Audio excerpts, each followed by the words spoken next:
Alrighty, so for week 4, your Monday night items, I'm going to go over the work that you need to do. So I've arranged these kind of logically. I know in week 3 is a little different, but you generally do the lecture. And the reason I go over it is I want you to be thinking about the hands-on as you're doing the lecture. Okay, so let me get into the lecture part first. So we're continuing the HTML and CSS for beginners from DevEd. And, I really like his approach because it's one of the few times I've seen somebody just naturally talk about HTML and CSS, because oftentimes you learn HTML and then you learn CSS, and learning them together in the way, and not totally together, but he's teaching it, I think it really does help. And he just brings in some other topics that I think are so handy to understand. So for the lecture part, and this is going to be different, but similar to last time we did the code along. I call it a code along. It's really instead of taking notes, you're actually coding here. Okay, and I've actually told you here where in the video I want you to actually stop. And so make sure you do this, right? Because this is when I look at this, and here's what you can generally know. These are the points at which after he deletes code. And so by having you do the Git workflow at these points, you capture that code. And in that sense, your commits will become your notes. So if you ever want to go back and look at when he talks about, right, the articles, the headings, the navs, all those things, right, you could go back here. As a matter of fact, I often, and I'm really okay if you do this, as long as you've done it at this point, if your commit message actually reflected more of what we did. And generally going forward, when you do commit messages, that's what they are. But I was just trying to make this easy. So just to be clear, and here's one of the things I do. I'm going to go ahead and just open it up into YouTube, okay? And I'm going to change the point at where it starts because that's the key, right? We've gone to the hour and 30 and the last one, so we pick up at that point here. Right, so we pick up at an hour and 30, and then right at 1:35 point, and I actually even specific as far as the seconds, mostly because right after, again, he deletes stuff, right? That's when you would do your Git workflow. Okay, so let's just remind ourselves.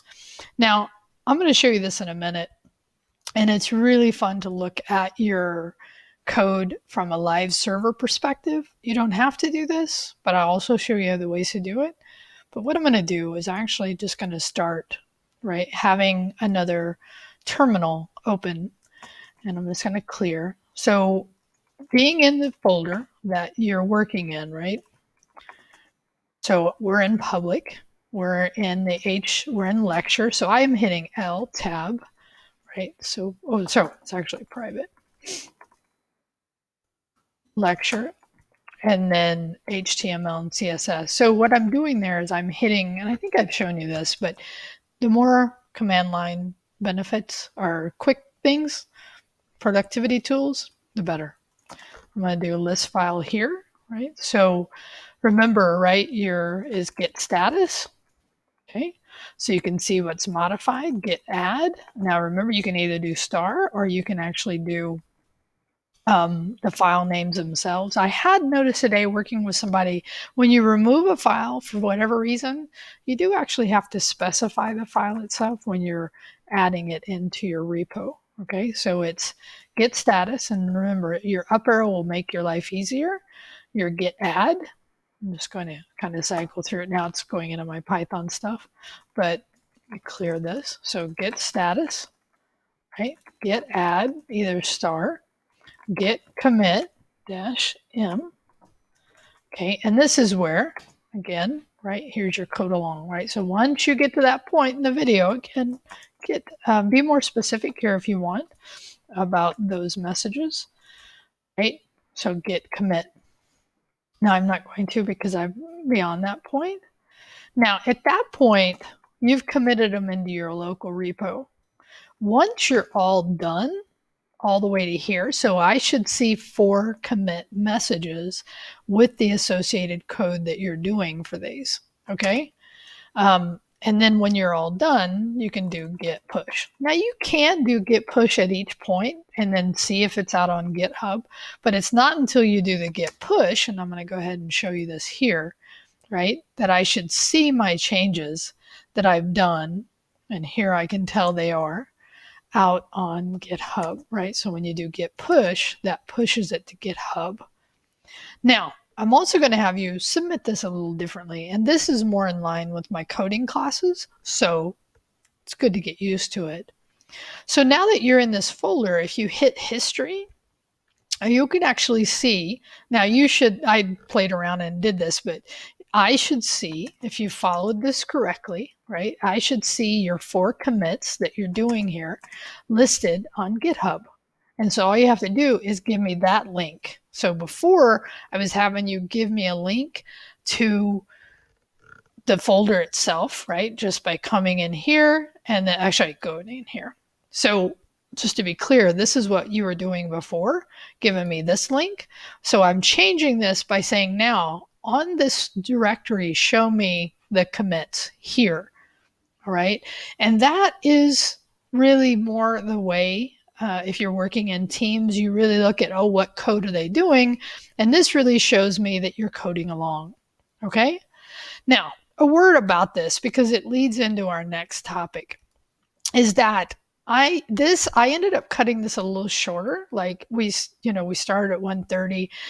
We only went to a little after 2 because this takes time. So don't rush this process. Make sure you have followed along because he's talking about some really fundamental topics here, right? And the thing you're really learning, which does, and let's just go ahead and look at the next item in here, right? So again, when you submit your commits. I'll write that up on that to make sure. So here's what I want you to do. As you're doing that, you're going to see he's going to do things like he's going to copy code and then he's going to add a new tag and he's going to paste that in there. He doesn't, I think, use something called init, but I am going to show you how. Let me just create. And by the way, I created a couple new files to keep track or to have some code examples, but really that's also what your commit messages will do. So, you don't have to have these other files. I did it as I was coding along. So let's go into here, right? So in here, if I wanted to type, and I'll show you a cheat sheet for this in a minute. If I wanted to type UI, and I said, give me *4 of them, or even 10 of them, and I hit tab, that is a built-in thing that is used all over the web, and there's many ways to do it. Todd teaches it in 85, so you'll get more of it there as well. But if you want to go check it out, there is a great website for this. Right? So here's one of the things you can learn to do, which is just to, as you're doing some of this, because that's what I want you to think about. Like, how can I make this easier? How can I do this better? Right? This coding stuff, how can I use the editor? Right? And so what I'm doing here is I want you to think as you're coding, because I want you to come up with something that you feel would make this process better, right? For you, quicker, more efficient. Because the thing is, oftentimes it's just learning how to use the editor better. Right? Learning how to tab when you copy and paste, right? There's multiple line selectors, so you can select multiple lines. Actually, I'm not doing it right. There we go. So I can actually edit in one place, right? So multiple line edit, that's a great thing to know how to do. Let me go back here for just a second, because the thing is, and this is what I'm saying it here, right? So as you're coding, think about what would make this better, right? And I'm just giving you some suggestions. You may come up with your own. There are formatters, and he talked about this at the beginning. But, there's really, because as you're coding, you might not have it formatted correctly. So I'm going to Control A, and then I'm going to say format document with, and then I'm going to either say do it with prettier, with HTML. I'm like, I actually kind of like it with prettier. It's kind of nicer. But that's because I have those plugins installed. I'm not telling you have to do a plugin. I'm just saying there are things like that that help you, do some formatting for you. Also, if you aren't already, for sure do autosave. It just makes your life easier. So the other thing is there's an extension. This kind of introduces the idea of maybe there's an extension that you want to find that does a specific thing. One of the things I love to do is called Live Server. And there is an extension. One thing you do when you look at extensions, you see how many people have installed them. So you don't install something unless it's pretty popular. A lot of people have used it. Now, the reason I don't use that is I use a command line tool that I've installed called Live Server. And that is really helpful to me because what that does, and I'll just show you this, right?